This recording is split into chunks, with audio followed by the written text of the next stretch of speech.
নমস্কাৰ YouTube channel Gitartha কথনলৈ আপোনাক স্বাগতম জনাইছোঁ। শ্ৰীমদ ভগৱত গীতা এই গ্ৰন্থভাগীৰ এটি সৰল অনুবাদ আপোনাৰ সন্মুখত উপস্থাপন কৰিব বিচাৰিছোঁ। শ্লোক ভাগৰ ব্যৱহাৰিক তাৎপৰ্য। আহকচোন এই তাৎপৰ্যইনো কি কয় আমি এবাৰ চাওঁ। আপুনি কাছৰ দৰে হওক। কাছক কোনোৱে খাব খুজিলে বা আক্ৰমণ কৰিব খুজিলে সি কি কৰে বাৰু?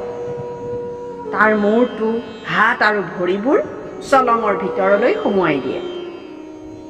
তাৰ চলংখন সহজে ভাঙিব নোৱাৰি আন জন্তুৱেও নাখায়। ফলত কাছ ৰক্ষা পৰে। আপুনি যদি স্থিতপ্ৰজ্ঞ হ'ব খুজিছে তেনেহ'লে আপুনিও কাছৰ দৰে আচৰণ কৰিব লাগিব। কিন্তু কেনেকৈ কৰিব? আপোনাৰ জানো কাছৰ দৰে চলং আছে যে আপুনি হাত, ভৰি, মূৰ আদিবোৰ চলঙৰ ভিতৰলৈ ভৰাই দিব? কথাটো বুজি লওক। কাছৰ অংগবিলাকক মানে হাত দুখন, ভৰি দুটা আৰু মূৰটো আমাৰ দেহত থকা চকু, কাণ, নাক, ছাল আৰু জিভা এই 5টা ইন্দ্ৰিয়ৰ লগত ধৰিছে। কাছই হাত দুখন, ভৰি দুটা আৰু মূৰটো বাহিৰলৈ উলিয়াৰ দৰে আমাৰ ইন্দ্ৰিয়সমূহ আমাৰ শৰীৰৰ বাহিৰৰ বস্তু যেনে সুন্দৰ ৰূপ, সুন্দৰ সংগীত, সুন্দৰ গন্ধ, সুন্দৰ ইন্দ্ৰিয়ৰ স্পৰ্শ, সুস্বাদু আহাৰ আদিৰ সন্ধানত বাহিৰলৈ আকৰ্ষিত হৈ থাকে।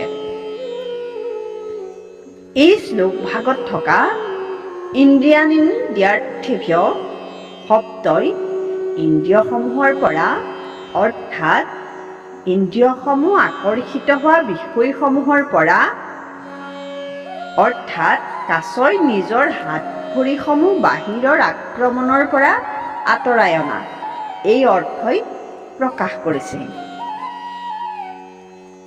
কাছই নিজৰ হাত ভৰিসমূহ ভিতৰলৈ খুচাই নিয়াৰ দৰে আমিও আমাৰ চকুক ৰূপ সৌন্দৰ্য উপভোগৰ বাসনাৰ পৰা, কাণক সুন্দৰ সংগীত উপভোগৰ পৰা, নাকক সুগন্ধ উপভোগৰ পৰা, ছালক স্পৰ্শ সুখৰ পৰা, বিশেষকৈ যৌন সুখৰ বাসনাৰ পৰা আৰু জিভাক জিভাৰ জুতি উপভোগৰ পৰা আঁতৰাই নিয়াৰ কথা কৈছে। এইখিনি কৰিব পাৰিলেহে এজন লোক স্থিতপ্ৰজ্ঞ হ'ব পাৰে। পাৰিবনে আপুনি বাৰু? পৰা নোৱাৰাটো পাছৰ কথা। আপুনি মানে কেৱল আপুনিয়েই নহয়, ৯৯% লোকেই হয়তো ক'ব, কোন স্থিতপ্ৰজ্ঞ? কিনো স্থিতপ্ৰজ্ঞ? কিয় স্থিতপ্ৰজ্ঞ হ'ব লাগে? ইনো কি এটা বস্তু হ'ল যে তাৰ কাৰণে ইমান ত্যাগ কৰিব লাগে? সেইজনো কোন ব্যক্তি হ'ব যি চকুৰে ৰূপ সৌন্দৰ্যও নাচায়, কাণেৰে গান নুশুনে, ভাল আহাৰ নাখায়, যৌন সুখ নলয়, সুগন্ধ নলয়? তেওঁনো সংসাৰত থাকি কি লাভ? সকলো মানুহ তেনে হ'বলৈ হ'লে সংসাৰখন কেনেকৈ চলিব? এই সকলোখিনি কথাই যুক্তিসংগত আৰু মানৱীয় দৃষ্টিভংগীৰে সমৰ্থনযোগ্য। সমস্যাটো তাতেই, আপুনি হয়তো এইখিনি কৰিব নোৱাৰে।